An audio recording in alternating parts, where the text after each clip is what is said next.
Кечээ Кыргыз-Өзбек чегара аймагында чыккан жаңжалдан жарата алган 4 кыргызстандыктын экөөсүнүн абалы оор бойдон калууда. Алардын бири башынан, ал эми экинчиси арка бел тарабынан операция болушкан. Учурда алар дарыгерлердин тыкыр көзөмөлүндө экен. Ал эми дагы 2 кишинин абалы орто оор деп бааланууда. Саламаттыкты сактоо министрлигинен билдиришкендей, кечээ чатакта ар кандай деңгээлде жаракат алган 25 киши Айдаркен шаардык медициналык борборуна кайрылышкан. 4-өө ооруканага жаткырылса, калгандары медициналык жардам алгандан кийин үйлөрүнө кайтышкан. Ошондой эле Баткен аймактык биргелешкен ооруканасынан Кадамжайга атайын реаниматолог жана травматолог тартылган. Мындан тышкары аймакта атайын 2 медициналык топ нөөмөттө туруп жатыптыр. Бүгүнкү күнү бардыгы болуп жалпысынан 25 киши ошо медициналык жардам алууга кайрылган Соопу Айдаркенге. Анын ичинен 4-өө стационардык азыр дарыланууга алып жатат. Калган 21 киши ошо баштапкы медициналык жардам көрсөтүлгөндөн кийин канааттандырылык абалда амбулатордук дарылануу алууга жөнөтүлдү. Ал эми могу стационарда дарыланып аткан 4 биздин жабыр тарткан жарандар экөөсү операция болушту. Азыр ошо дарыгерлердин айтымында абалдары оор. Реанимация бөлүмүндө ошо медициналык кызматкерлердин кароосунда болуп атат. 2 жабырлануучу болсо хирургия бөлүмүндө орто оорлукта абалы дарылануусун улантып атат. Бирөө башынан операция болду, ошо тупой предмет менен, таш деген да башына. Бирөөсү резаная рана надплечья и спины. Ошого операция жасалды. Ошол эле убакта тирешүүдө 16 өзбекстандык жаракат алып ооруканага кайрылганы айтылууда. Бирок ал кошуна өлкө тараптан азырынча расмий жарыялана элек.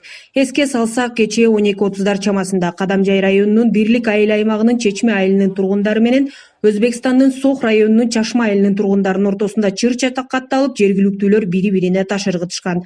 Чыр болсо Чечме айылындагы булактан улам келип чыккан. Анда эки тарап булакты чогуу чаран тазалап жатып эле объект кайсы тарапка таандык экенин айтып, алгач сөз талашып чырдашкан. Андан соң эки тараптуу таш ыргытууга түшкөн.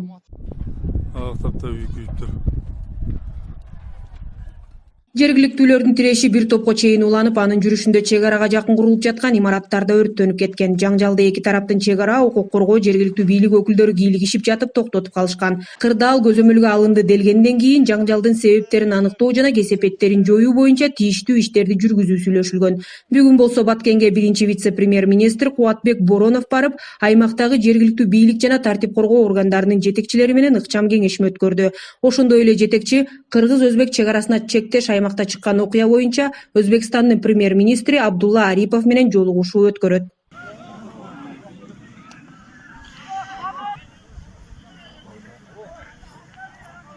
Эки тараптын расмийлеринин билдирүүсүнө караганда, учурда чектешкен аймакта кырдаал жөнгө салынып, коопсуздук чаралары күчөтүлгөн. Белгилей кетүүчү нерсе, чырдын чыгышына себеп болгон Чечме булагы Кадамжайдын Бирлик айыл өкмөтүнүн аймагында жайгашкан. Аны кыргыз тараптан 1500 чамалуу айыл тургундары пайдаланса, агып чыккандан кийин Өзбек тараптан Чашма айылынын 3000ге чукул тургуну ичет экен. Булак ичүүчү суу катары да, сугат суу катары да колдонулуп келет. Акмарал Сабатар, Самат Төлөтахунов, НТС. Мурдагы президент Алмазбек Атамбаевдин сотко катышуусуна тыюу салынды. Мындай чечимди бүгүн Кой Таш окуялары боюнча ишти карап жаткан судья чыгарды. Анын алдында мурдагы президент сот залында башка айыпталуучулар менен чогуу темир тор артында отурбай койгон. Адвокаты болсо Атамбаев бул иш боюнча эмес башка ишке айыпталып камакка алынгандыктан темир тор артына отурбашы керек деп билдирген. 11-майга чейин мурдагы президент адвокаттардын жанында болуп келген. Бирок мамлекеттик айыптоочулар аны дагы башка соттолуучулар менен катар тор ичинде отургузуп сотко катыштыруу керек деп өтүнүч келтирип, сот аны канааттандырган. Бүгүн соттук териштирүү маалында 1-май райондук соттун имараттын алдында 2 митинг уюштурулду. Бир тарап Алмазбек Атамбаев командасы менен камалсын, Атамбаев бийликте турган кезде жасаган кылмыштар үчүн жоопко тартылышы керек деп кыйкырып турушту. Экинчи тарап мурдагы президентти колдоп, анын күнөөсү жок экенин айтып актоону талап кылышты. Соттун имараттын алдына кошумча милиция кызматкерлери тартылган.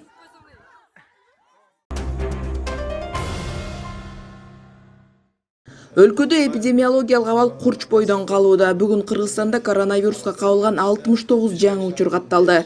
Саламаттыкты сактоо министринин орун басары Нурболот Үсөнбаевдин айтымында эң көбү Бишкек шаарында чыгууда. Борбор калаада бир сутка ичинде 21 адам COVID-19га кабылганы тастыкталган. Жаңы учурдун 18-и сырттан келгендер, Россиядан келген курсанттардан чыккан. Нарын областында 14 кишиден коронавирус табылган. Ош шаарында 9, Чүйдө 6, Ош областында 1 адам катталды. Бир суткада аныкталган бейтаптардын 46-сы ооругандар менен контактта болсо, 5-өө кайдан жуктуруп алганын билбейт. Ошентип Кыргызстанда коронавируска кабылгандар 1817ге жетти.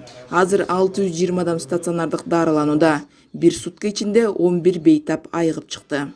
Республикалык инфекция ооруканасында бир аз ал жерге разгрузка жасап иштерди улантып атабыз. Койкаларды ачып атабыз. Кечээ айта кетишим керек. Мына Кыргыз-Түрк ооруканасындагы ошо даярдоо иштери жүрүп атат. Ал жерге дагы ошол баягы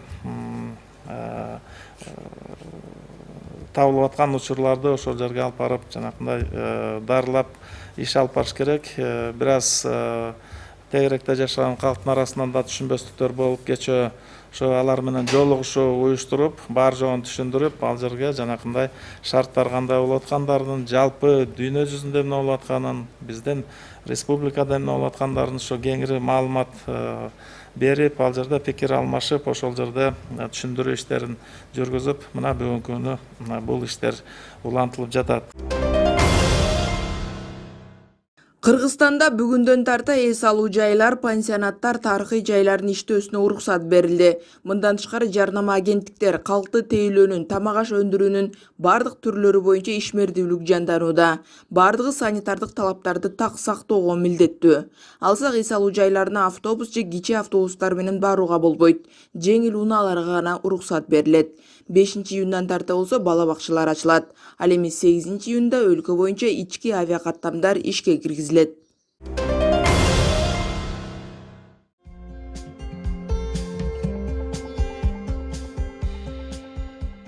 Киргенде эле, мына бул жерден киргенде эле мына сөзү көрүнүп турат. Хлоркалап турабыз. Бул жердечи абдан хлоркалайбыз. Анан кийин мынакей бул жерге бирдей коюп койгонбуз. Мына колдорун жуусун деп, мына бул жакта турат. Колдорун жуусун антисептик менен кечке. Мына раковинада турат дейм. Кечке да ушулар менен кечке. Сууну канча убакыт алмаштырып атасыздар? Сууну бирок эртең менен толтурабыз. Кечинде обязательно саат 8-де төгөбүз и хлоркалап жууйбуз.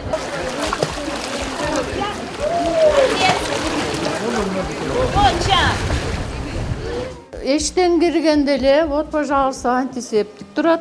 80%. Аралык сактагыла деп эле айтып атабыз.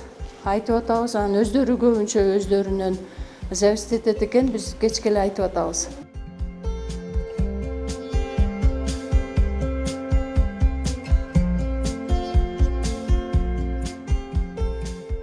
Биякта мындай да 1 саат мындай сразу келбейт да, одной волной, по-разному приходят. Вот, например, некоторые пришли, а потом опять ушли. Ушундай конвейер сыяктуу да. Жок, мурунку караганда киши азайып атасыңарбы? Киши, конечно, потому что нам, вот смотрите, это вот большой бассейн, вот этого человека сейчас пока достаточно, я считаю. Ну, еще можно сюда, но прям сильно не набираем, да? А тань, чтобы, расстояние все равно Мурда было. көп эле киши түшчү да? Ну, чуть-чуть побольше вот этого, да, я вот не спорю, вот больше, чем этот был.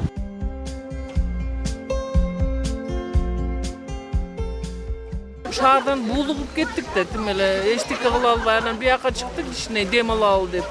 Бияк таза аба да турумда. Коронавирустан Кудай сактасын, үйдө эле отурганбыз коронавируста менен бош койгондон келгенбиз бияка. Ой, айылга барып келеличи деп, дачабызга барып келели бияктан кичине сууга түшүп балдары да эс алсын деп. Вирус эле жукпайт биякта. Таза аба. Анан ушунда вирустар таза абанын ыс суудан чыдабайт да алар. Өлүп эле калат. Жакшы.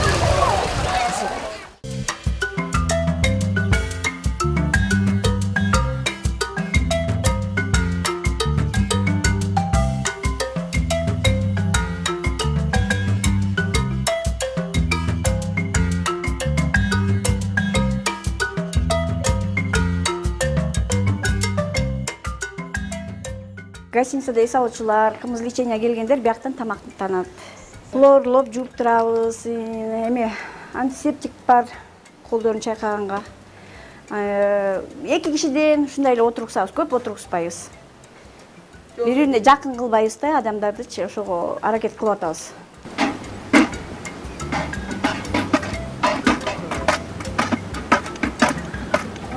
Konularda ertesi menен saat 5'te bilem. 5'ten beri emek kılam. Bana çöp alıp gelip, çöptü alıp gelip salıp berебиz. Orup. Tünü menen emşet. En saat tünü alış gelse 4'e çeyden emek kılsat boldu. Anan çöp berебиz, suusun berебиz. 4-5 mal sağlat.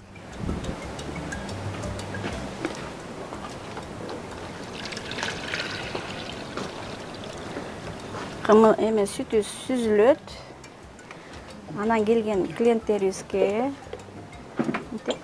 süттөн куюп беребиз. 250 грамм.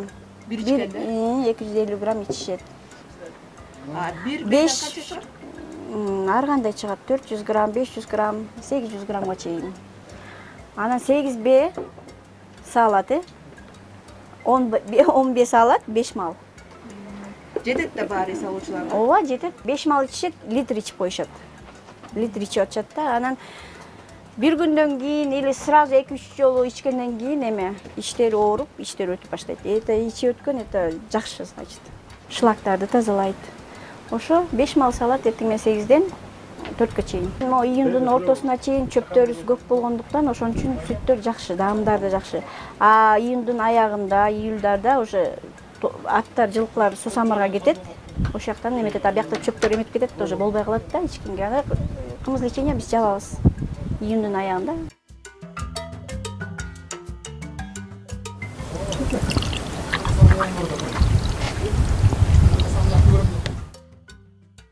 Koronavirusdan конечно үйдө чыкпа деп үйдө болдук.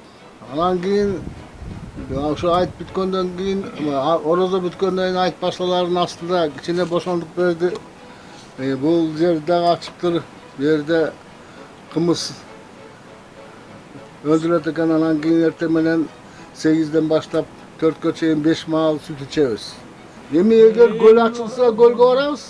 Göl açılsa biz gölde üzde. Pensionerimiz kayaka baldarını alıp varsa şu yaka para vermez de.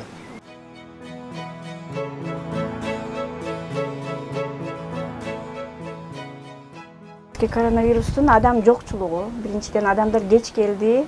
20 где-то 20-ларына жакын ачылды. 5-майда ачылчубуз. Азыр кеч ачылдык. 15 күн, 20 күн кеч ачылдык. Анткени коронавирус жол жабык, адамдар жок.